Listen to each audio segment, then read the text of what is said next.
নমস্কাৰ অসমবাসী ৰাইজ আৰু মই জোনমণি গগৈ আপোনালোকৰ মাজলৈ নতুন এটা মিনি ব্লগ লৈ আহিছোঁ। আজি মিনি ব্লগত আপোনালোকক দেখাবলৈ গৈছোঁ বৰপেটা সত্ৰ। বাৰু ভালপোৱা মানুহজনৰ লগতে সত্ৰলৈ বুলি আহিলোঁ। এতিয়া ভিৰ ভাৰটো খুবেই কম, সেয়েহে আমি শান্তি পৰিৱেশত অলপ সময় কটালোঁ।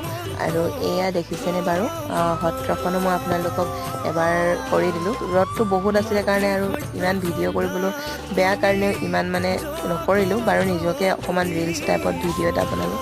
ইমান ধুনীয়া ধুনীয়া গছ আৰু সেউজীয়া বনে গোটেই সৌন্দৰ্যটো বজাই ৰাখিছে। বাৰু মোৰ পিছফালে যে দেখিছিলে মন্দিৰ দৰে, সেইটো শ্ৰীকৃষ্ণৰ মূৰ্তি ইয়াতে দৌল যাত্ৰাৰ সময়ত প্ৰতিষ্ঠা কৰে। বাৰু এতিয়া মূৰ্তিটো নাই। বাৰু তাৰ লগৰ এজনক আমি ফোন কৰি মাতিলোঁ, সিয়ে সকলোখিনি দেখাই দিলে। আৰু এয়া নৈ দেখিছেনে, এখন নৈ হয়। নৈৰ শংকৰদেৱে ইয়াতে বঠা মাৰি জিৰণি লৈছিলে।